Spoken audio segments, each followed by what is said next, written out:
Hello everyone, welcome to my live stream. It is Wednesday, which means it's time for another lucky dip. I've got all of my supplies ready. I do want to take a minute to get a couple things. I need to turn my other light on. I don't know if it makes a difference to the stream, but it makes a difference to me to have this light in my corner turned on, and I didn't think about it until I was ready to click the start streaming button. I also need to get out my pose reference book. Okay, now I've got everything. Today I have an interesting mix of items. But before I do that, I will explain for anybody who hasn't seen a lucky dip from me before what they are and what I do and everything that goes into it.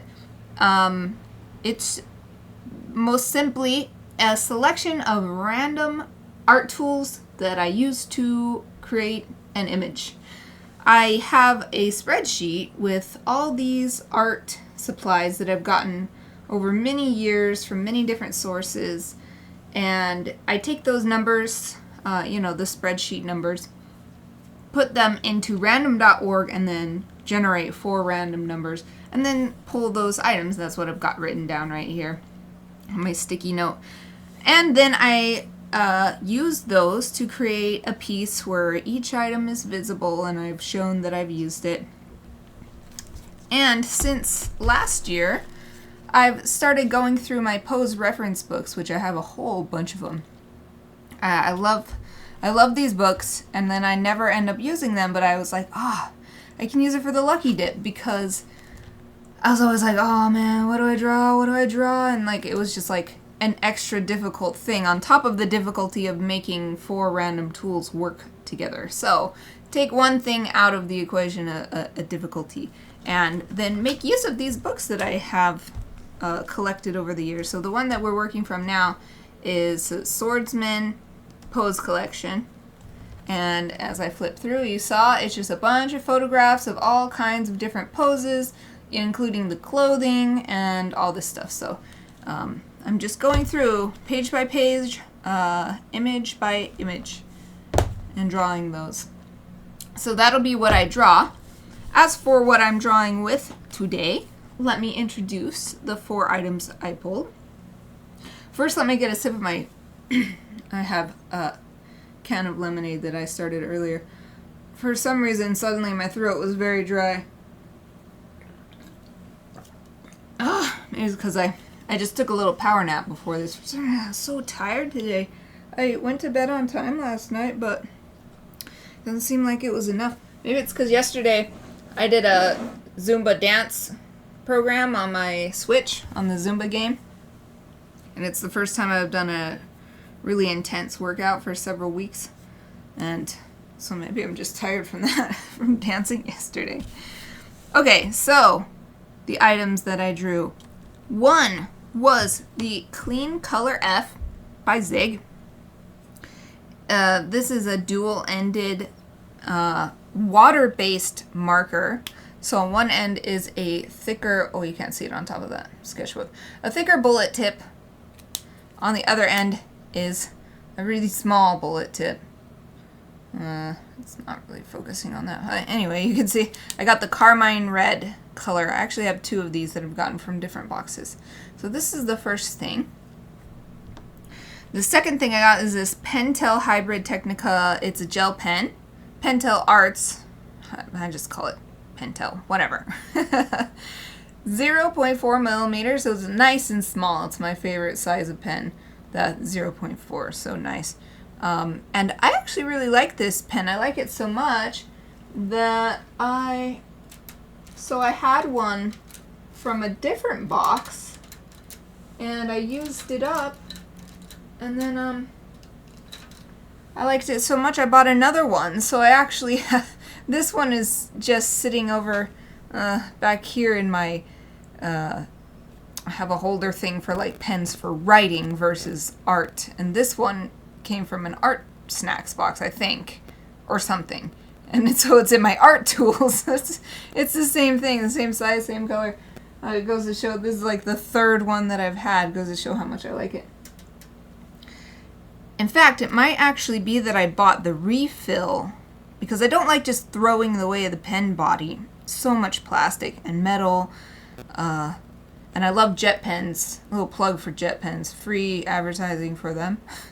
I love jet pens. If you buy a pen, they have the list of all the refills that'll work in that pen. So yeah, this might actually have been, I might have gotten a refill instead of buying a whole nother pen. Anyway, just showing you how much I love this gel pen. So I'm excited to use this one.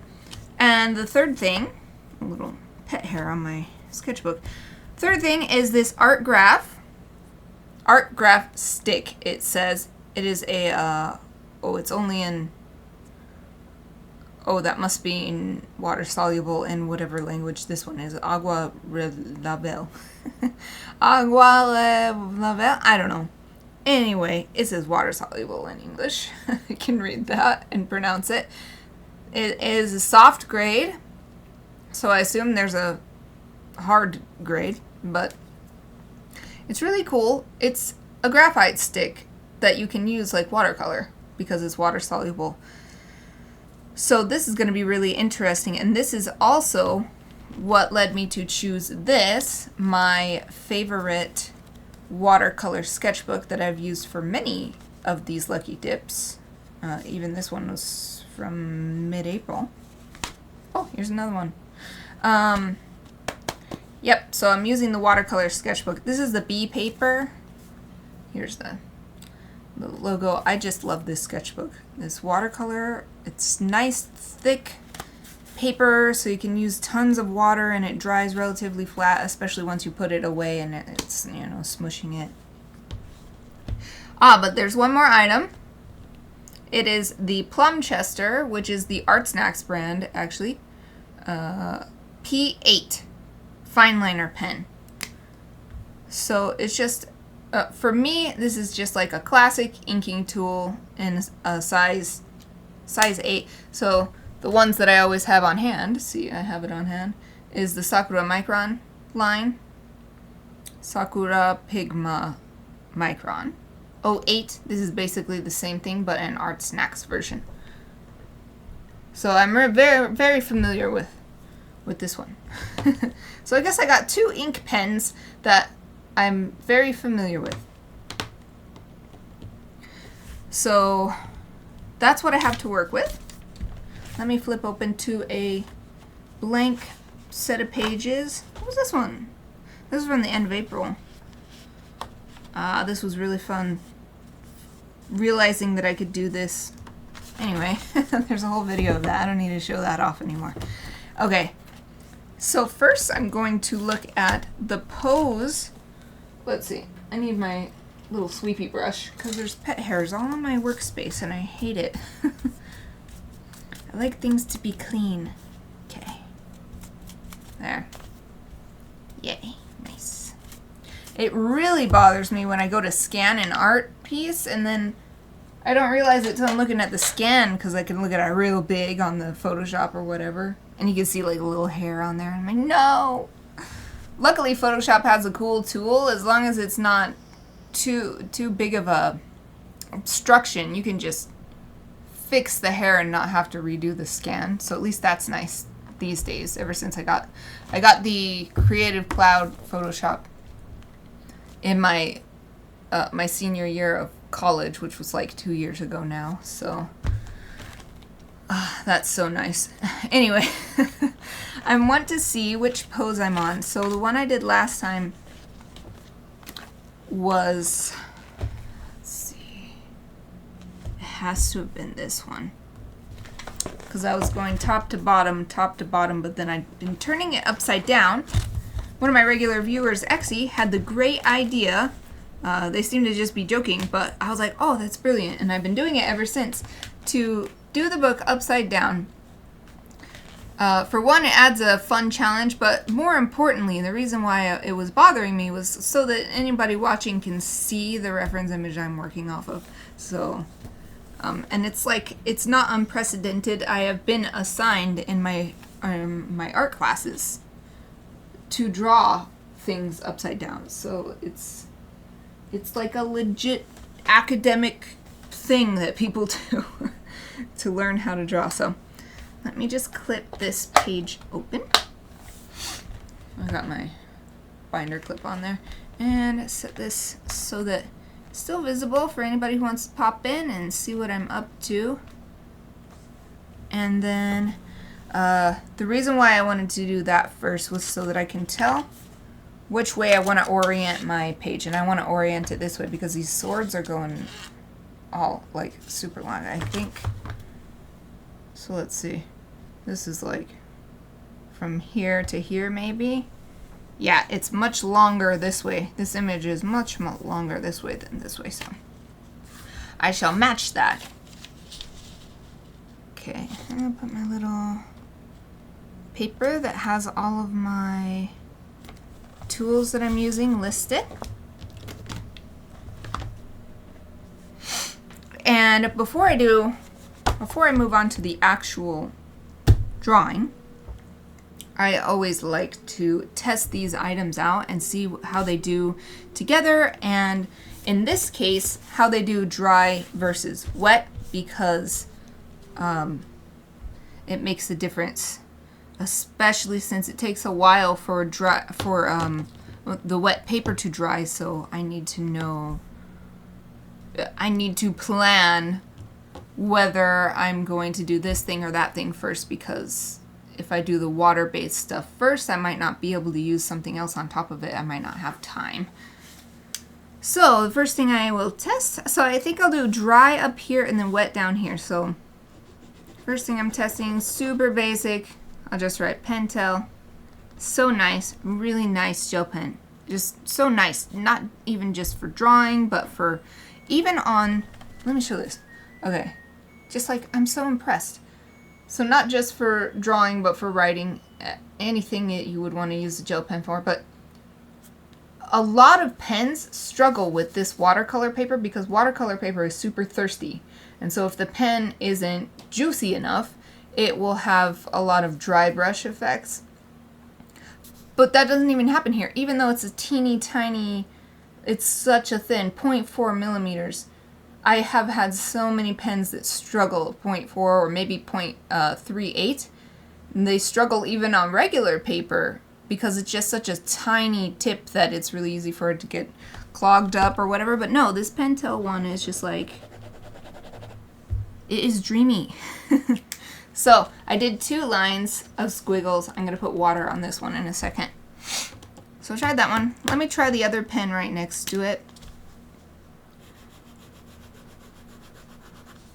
So this is not gel ink. I think it's pigment ink. Just like the Sakura Pigma that I showed as an example of another type of this is like the same type of pen basically. So I think it's pigment ink versus gel ink. I don't know if those are actually analogous, but okay. Let me put Plumchester. Hey, they both start with P. Okay, Plumchester. Ah, that's very small. Okay, and another squiggle to use the wet media on, or wet media to add some water on and see how it does. Okay, the next thing, now this thing is water soluble, so I know that it's going to move around when I put water on it, so that's, I'm looking forward to seeing how that is. But here's the thin end. Ah, I love this. These are my favorite colors, black and red, and white/silver. It's my favorite color combo. Very nice, and this could be used to fill in too. Like, okay, so let's try a little line of the little stuff, a line of the big one, and we'll see how well it pulls this down, this little swatch of color. Pulls it down when I put the water on it. Okay, and then the last thing is the art graph stick. So it's basic soft charcoal. I'm not sure charcoal. It's not charcoal. It is graphite. I'm not sure what grade this is. It just says soft. So I don't know what it would compare to, like is it like a B6 or whatever? It does feel like at least a B6 to me, because it is quite soft. It comes off very easily and makes a dark mark very quickly. So at least a B6 I would rate this. So now and it's nice because you can use the corner if you want a thinner line, or you can use the wide edge to get to cover a big area quickly. Oh, Exie, hello! Oh, yeah, that's okay. Exie says, I can't stay, need to sleep. Oh, yes, thank you for stopping by to say hello. Have sweet dreams. I hope that you have a great night of sleep. Thank you, thank you. Have a great sleep, says Exie. Yay, thank you very much. Thank you for stopping in, even though you couldn't say. I really appreciate it. You're welcome. Hopefully I'll see you again on Friday or next week. Sweet dreams! Yay, I'm so glad Exie stopped in to say hello. Yeah, Exie is in Turkey, so it's very late. So I am always so honored when I'm able to chat with Exie. Okay, so I've got my test swatches. Let me show you there we go, thank you, camera. These are the dry ones. Just want to show what all these look like dry. It looks like it's going to be a really nice combination of colors. I'm going to use this Pentel one to write art graph. Because trying to write art graph with this thick thing, nah, it's okay. We can use the pen. Okay, so what I have got, I was running a little late, like I said at the beginning of the stream. I'm so tired today. I don't know what it is. So I remembered, I have this pen just sitting in my closet, and I don't know why it was in the closet and not, okay, so I have 3 sets of closets in here. 2 side by side behind me, and more, one that's with like sliding doors like a lot of houses in America have, and to me feels like a regular old closet. Anyway, this was in the storage closets, and it has lots of siblings. I think 6 other brushes just like it, but with different size or shaped tips. It's a water brush. Why is this not with the rest? Well, I remembered, so I'm going to use this today, and then when I'm done, I can put it to bed with the ones that it belongs with, and put it with its family. And then, in case I need it, I have this dry shop rag that I've been using. As you can see, I've used it for a lot of ink stuff. Yeah, I like to reuse these as much as possible. Just make as little waste as possible. So I just let them dry and only throw them away when they're just like so caked in stuff that it seems like it would actually be, it would make it more dirty to use it than to, than to get a new one. So I've got that off to the side in case I need it. So this is also my favorite size and shape of brush tip as well. It's such a versatile, so it's a round, it's called round. I know it's pointy, but it's called round. And it's this like in the middle size where the end is so small that you can get teeny tiny little lines, but then it's also so big overall, you put it on its side and you can get a huge amount of water coming out of it. So I'm just going to use this and see how each of these things does with water on top. And first thing, the Pentel gel pen, it moves around quite a bit. So it's clearly not meant to be water soluble like as a feature, but it's definitely not going to stay put if I draw first and then put water on top of it. Right here you can see how gray it is. That's not just that the water is wet and making the page dark. It's definitely the pigment moving around. Okay, so I'll wipe this off and try the Plum Chester pen. This is one that I believe is pigment ink versus gel ink. Again, I'm not sure. So another shout out to my favorite site, Jet Pens. If you want to learn about all the different types of ink that are available for art and for writing, just go to Jet Pens and they've got all these articles about it. And there's like all these different inks, and I can never remember which one is better or whatever. Like gel ink is one of them, but there's like all these other ones. There's something on the tip of my tongue. I can't remember. But there's this one type that I really like even better than gel ink because it dries like so fast. And since I'm left-handed, having and I write in English, which goes this way. So my hand is always smudging everything when I'm writing in English. It's nice in Japanese if you write top to... So in Japanese you can write the same way as English, or you can write up to down, and that goes the opposite direction. And that is so nice. It's perfect for me to write in Japanese up and down style. But I don't get that opportunity very much. So interestingly, this Plumchester pen is not moving at all. This is an example of any gray seems to be that the water is just making the paper look darker until it dries. We'll see once it fully dries though. Let me dab this little blob of water. Okay, wiping off the tip in case there's anything left from that. And let's try.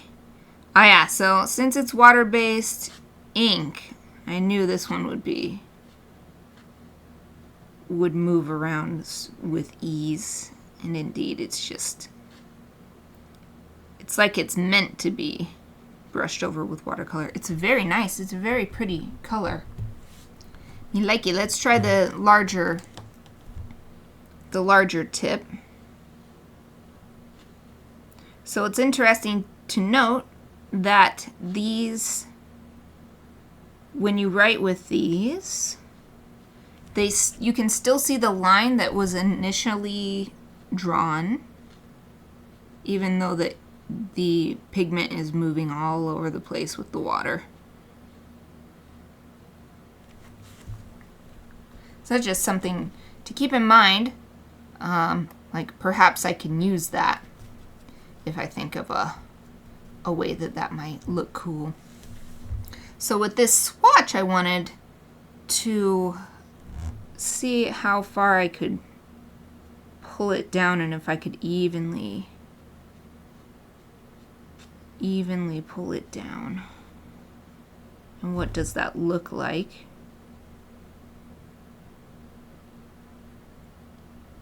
So I'm just going to work this area where what I drew with the marker meets what I'm drawing, what I'm painting with this brush pen, and see how much I can work it to make the transition nice and smooth.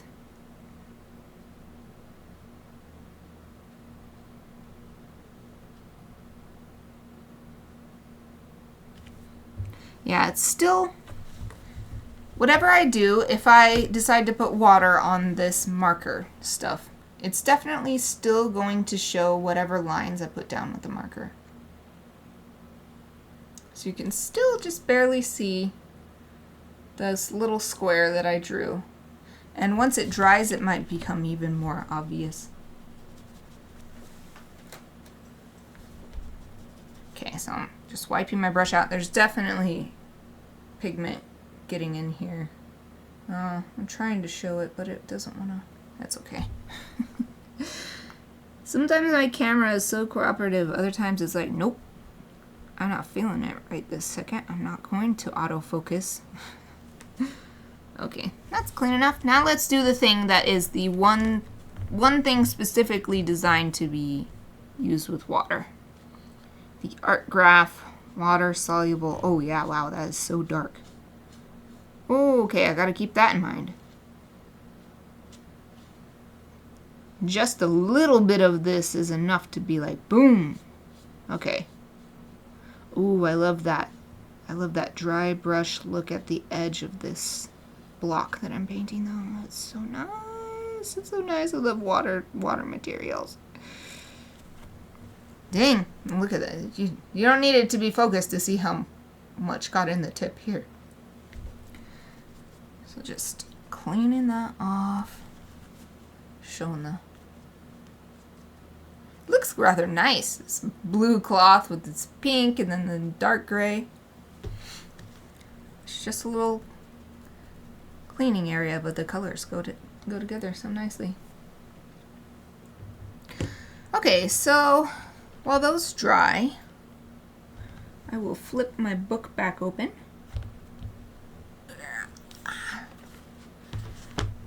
Yeah, I figured this out too over the past... how long have I been streaming regularly again? Because I stopped streaming regularly. I didn't stop streaming altogether, but I stopped streaming regularly when I went back to school. Then I graduated. Then it was hard to get back into a regular routine after graduation. And so it was maybe like September of last year? We'll call it 9 months. 9, 10, 8 to 10 months. Anyway, I figured it out. If I do my swatch on this side, on the back side of the previous, then I can continue on and go ahead and start my challenge drawing, even if this isn't dry yet. And I had not figured that out for a long time. I was like doing it on a page, and then I just had to wait for it to dry, because I wanted to flip to the next page. But if it's still wet and you flip it, it will, like, the pages will seal together depending on the media, or the water will drip through and get on your desk and get on the outside and get all over everything. It's just one of those little things that seems so obvious in hindsight, but it took me years to realize that I could do it like this. Because it's a sketchbook. I can draw on the backups of the pages. It's okay. It's that perfectionism. I'm working on it. I'm working on harnessing it. So the good parts, like hard work and always trying to be better, and getting rid of the bad parts, like, no, you must only draw on the front side of the page. Oh, what? Why? Anyway, that's the evolution of my inner monologue, I guess. So since this Plumchester pen held up the best against water, there is a tiniest little outline of ink that was released by the water and has moved into the water and is migrating toward the edges as the water dries. The tiniest little thing, but this one has survived the water the best. So I'm going to use this one for my sketch for this pose right here, and this is going to be really interesting because it's so tiny. I'll do my best, especially because it's also black ink and it's thicker pen. That one's got the 9 in. There's no other way to do it. I don't think. Not the way I would want to. At the very least, I'll just do some basic lines to set things up. Yeah, maybe not.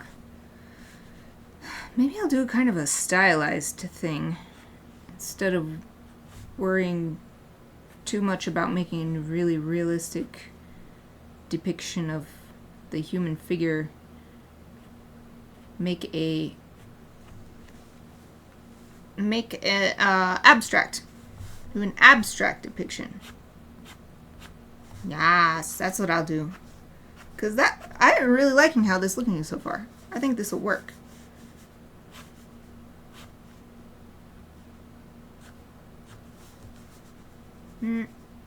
Scabbard and hand on it.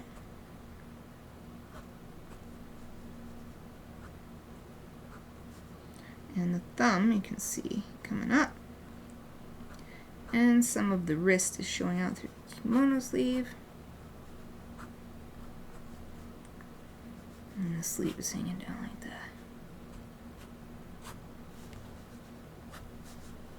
Yeah, focusing on the angles. And then, so we've got it's hanging over. The kimono is hanging over here. it's connecting to this part. And then there's this triangle shape at the neck.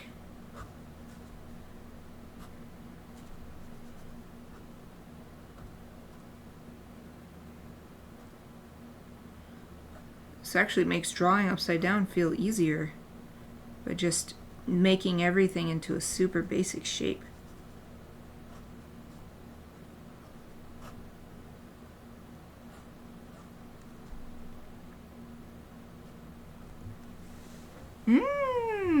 Yeah, neat. Okay. Then there's a little triangle here, and it's actually space. It's, oh goodness, what's the term? Negative space. That's what it's called. Negative space there. Then here there's also some negative space, but you can't tell that's what it is because you can see the hakama style pants of this person in the background. Okay. And let's see, down here is where these kimono sleeve, oh, not just the kimono sleeve, the hilt, I think, the sword. And fingers, I'm just going to do a block representing the fingers. And some of the arms showing, kimono sleeves up, and it almost comes a straight line back up to the face. And boom, boom. Okay, good. And then there's this big long line from shoulder to the bottom of the kimono right here. And a little fold that you can see there as well. Cool, I like this. And then this white under kimono. I think it's called stagi because it just literally means like under kimono. Or underwear, like because you're wearing it. That's what I think. I think that's what it was called. Anyway, you can see that right here. I believe it's usually shorter, just down to like the thighs or maybe the knees. That's why you don't see it down here. Okay, so that's all done. Let's add this person so we can use these as a reference point. So like about halfway in between where this is coming out of the obi, where the scabbard is coming out of the obi and where it ends is where this sleeve is coming out. And then like halfway between this point and this point is where the shoulder goes behind. So boom, like right there. And then there you can see the collar coming up. And it just goes out a little bit. And it's like a straight line. Boom. I love this straight line look of the kimono. It's so impactful and just, I don't know, elegant or something. I don't know. I love this, like, I love the triangles. It's like triangles and squares. Okay, now the hilt of this sword. Yes, I think that's what it's called. I have XE here to look up sword terms for me. If XE watches the recording. XE has helped me before when I couldn't remember what stuff was called. Or the Japanese names of stuff. Whoop. My lines are not very... My lines are like, me. That's okay though. Just going for the overall effect. And so the sleeve is actually still visible here as well. Like a little whoop, like that. And then the hakama for the person in the back, kind of like that. And you can see it all the way across. There's a little fold right here. And then it swoops up and comes up at right below this, the person in the front. It's neat. Okay, good. And then this foot from the person in the back. And there's the other one. There, good. Okay, just need to add the head, I think. So the ears, like right about... Oh, this is very hard upside down because I am fighting mightily against my desire to just use... And this is exactly why we did this exercise in drawing classes, because the mind is like, no, I know what that looks like. And then you draw it and you're like, oh wait, what? That's not what it looks like. How come it ended up like that? So this is your mind's trying to make it easier by being like, no, I got this, instead of drawing what's actually there. So I am fighting against that in order to draw what I'm seeing, and it makes it easier. It's harder but easier to draw what you're seeing when you're drawing upside down. Okay, let's add a little eyebrow. And a little eyebrow for that guy. Let's see, I didn't put any mouth on this person. Put his mouth. Oh, looks good. Okay, so I've got the first layer done. I use this Plumchester P8, with the 8 being the size, I think in millimeters. I think a 0.8 millimeters is what that means. Okay, so what shall I do next? I've got red with multiple application styles. And I've also got this art graph.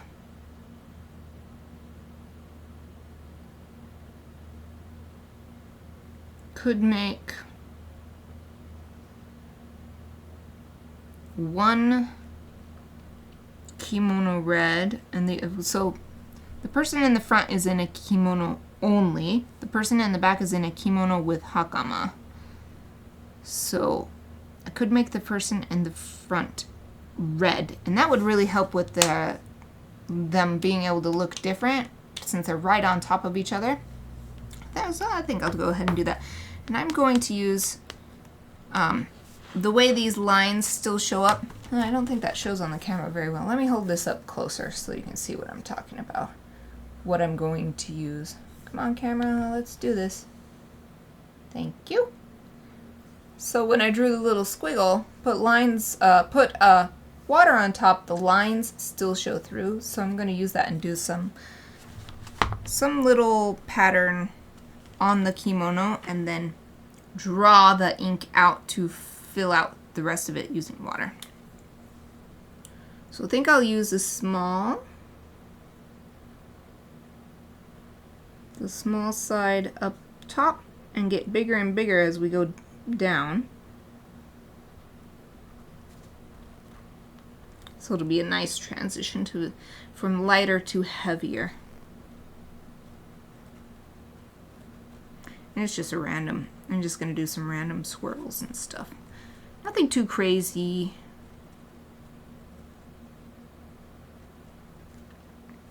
Especially, there's only about 20 minutes left of the stream, so I don't want to take too long. Okay, so I'll bring some of these little ones down, but also start using the larger side.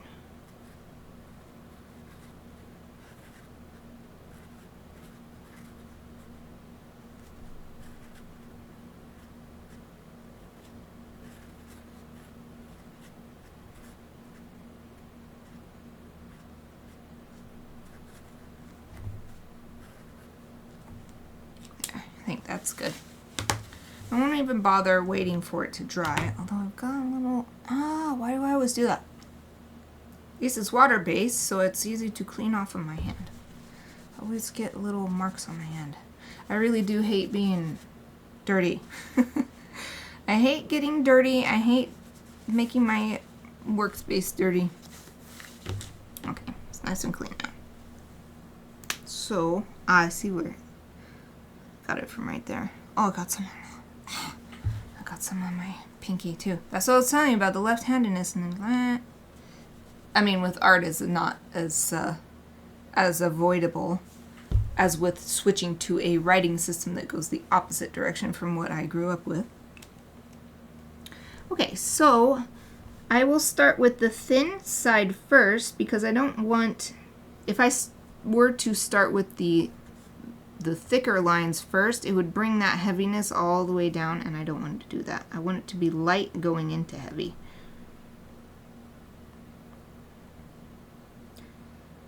And since we are running a little bit short on time, I'm not going to worry about highlights or anything like that. This will just be a nice flat piece as far as highlighting and shading goes, I think.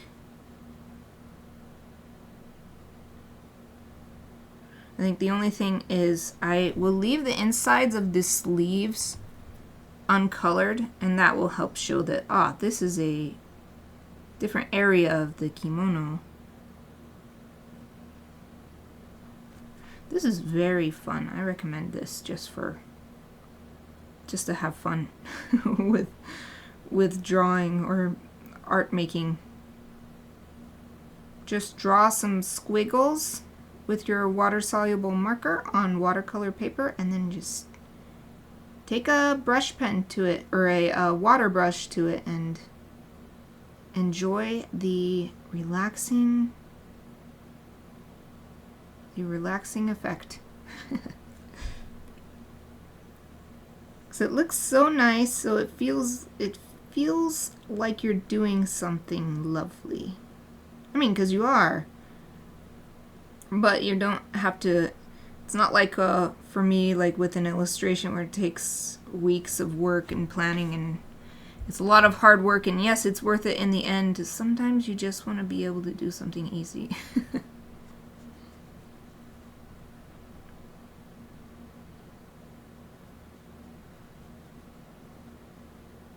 That's another reason why I like doing these lucky dips, not just for practice purposes, but because sometimes I need a break, a mental break, to just do something, what is the word?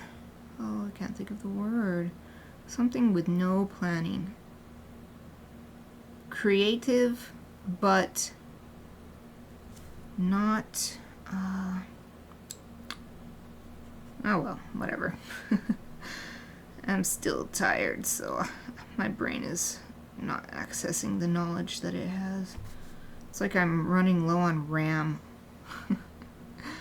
I have little RAM. I need to do a restart. That'll be tonight when I go to bed. Restart the computer that is my brain with some nice sleep. Okay, I gotta squeeze this pen. It's getting a bit dry. Or this water brush. The water was not coming out at a rate that I liked. Okay, good. Oh, looks good. Looks like he's fighting in a yukata, which is a light summer kimono. Oh, got that. Okay, what else have I not used? I'm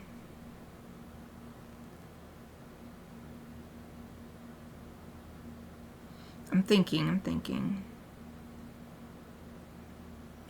Okay, I think I'm going to go to the art graph stick next.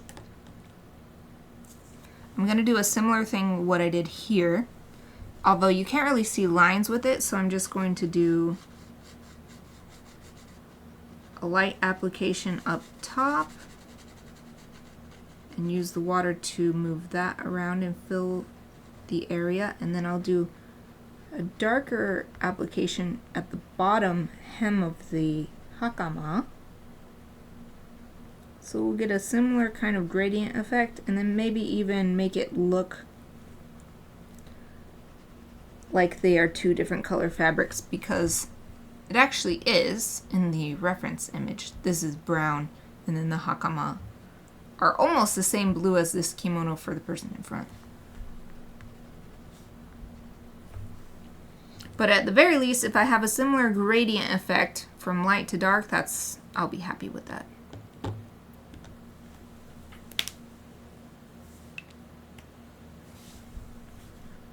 And once again, I'm going to start at the top, not just because of the reason I stated before. This time I'm also starting at the top because this is probably, this feels fairly dry now, and then that way there won't be too much crossover between the two colors if this one is dry. If it's wet, they'll go shoop and combine. And that's a good thing to know, because sometimes you want to do that, but I don't want to do it now, so that's why I'm going to try to avoid it by waiting for the red areas to dry. And I know there's so much more I could do with this water-soluble graphite. You could literally do an entire painting with this water-soluble graphite. It is such a beautiful material. It has a sumier, like Asian style ink painting effect. It's so lovely. It's so lovely. But I don't have much time, and I still have one other item to make use of for this lucky dip. So that's why I'm not going to go too deep. I think something I will do, because this red still feels a bit, this red part still feels a bit wet, I'm going to use this stick on the wet and do some little dots and make it like it's a pattern. Like how this one has a pattern because of the way I did it with a marker.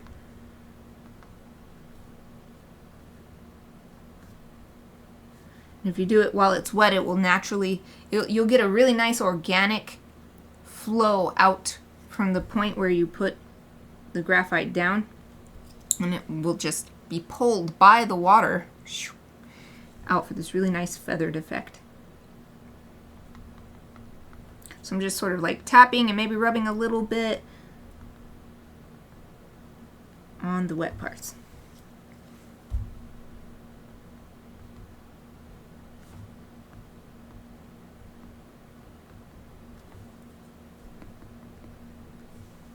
Okay.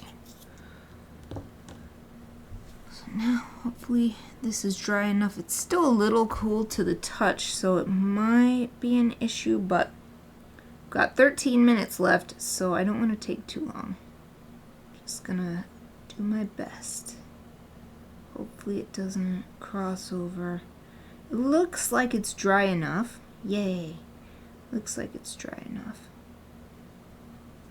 So here, by only putting this graphite down here and then using the water to draw it, it's going to have a really nice gradient from dark to light.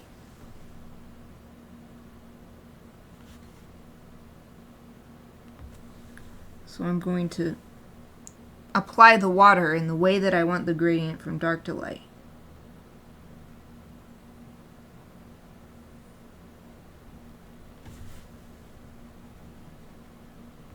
I'm going to actually wipe a little bit off because there seems to be more here than there was on the other side, because I want this to look like it's all the same fabric.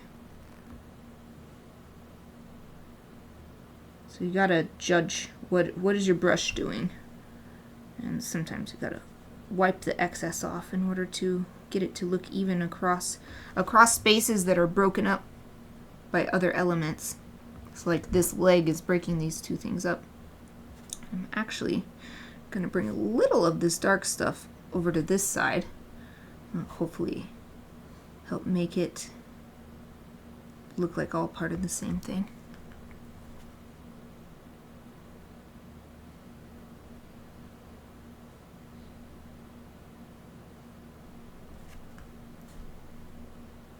And just wiping and drawing it down.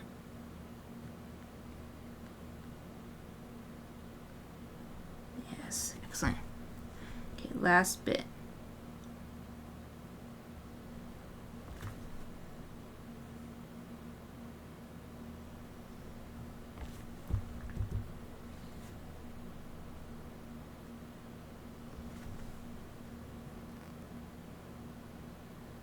Good. Yeah, it is migrating a little bit into there, but that's okay. That's okay. I think actually I will use this towel to dab a little bit. The water was pooling down in this little corner right here. So I'm going to dry it just a bit. There. Beautiful. To enhance this gradient effect, I'm once again going to take the, I have to be very careful because it's hard to see, and this is a very thick item to try to use, but I'm going to apply the stick to the wet paper to get some really, really dark marks right at the bottom. And every time I say dark mark, I'm like, no, not the Harry Potter dark mark. That's what comes to mind, but no. I mean it not as a specific item, but as a description of the kind of mark I'm making. Okay, there. Good. Good, good, good, good. And it looks cool. It reminds me of woodblock prints. Now I'm just spreading out those marks I made just a little bit, because that stick is so thick it's really hard to tell exactly where I'm putting the mark in these tiny little spaces, so I use the water to spread it out. And especially, okay, now I'm going to do something else that I have not done yet. Take some graphite directly from using a wet brush, because it was not filling this corner the way I wanted it to, so that it would look even all the way across. So that's another thing you can do. And this works not just with, this works with any stick-based water-soluble media, so that you can get watercolor sticks. I think there's water-soluble pastels. There's all kinds of things that you can do this kind of a technique on. Okay, good. What time is it? We've got 8 minutes left of the stream. And I've got 1 item left to use. So we're actually looking pretty good. Let's see. This might take a little while to dry. So I will start at the top. What I want to do is I'll use this little gel pen to add some hatching to represent the hair, and then depending on the time left I might add some other small details or hatching for shading or something like that. Let's give this pen a job to do, since that's the point of the challenge, is to use everything, all of the random items together. But the hair is nice because there's no wet media around here.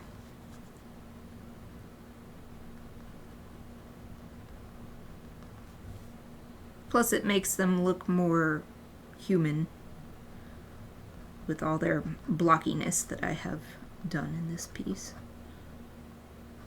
I'm leaving some lines open to help show lighting and show the glossiness of their hair.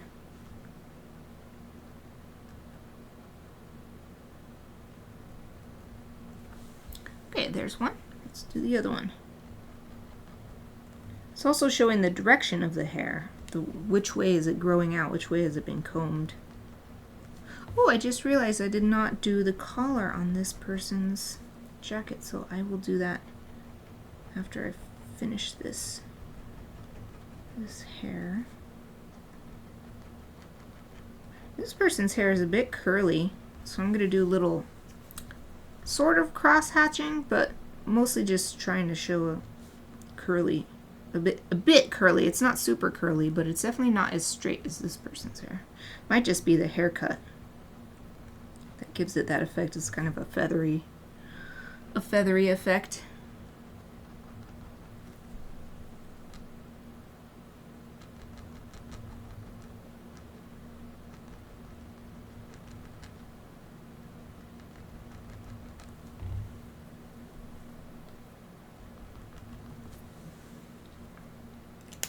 Okay, that's good. Now I'll just take a little bit of graphite off and paint it on directly. Take it off the stick using my brush,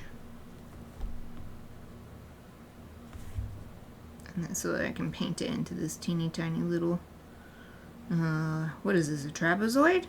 I think it's a trapezoid. There, that's better.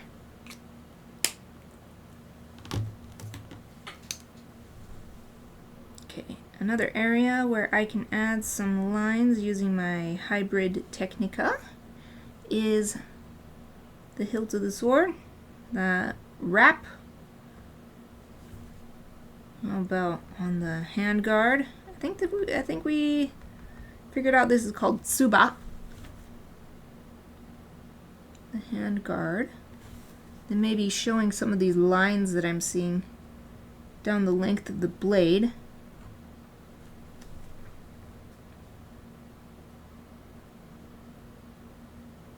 Of course it's very wobbly. Oh, it's so wobbly.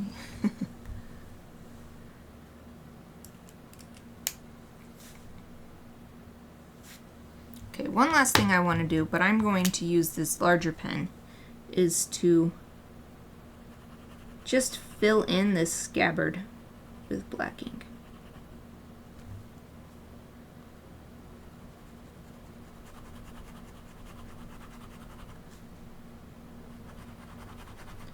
Because I feel like it's not standing out as much as I want. It looks like it's not even there.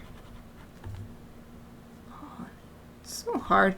I've never yet been able to get it to match where it's going in at the same point it's coming out. I'll get there eventually. And I'm gonna add a little more ink to the swords as well, to show that the wraps are black as well.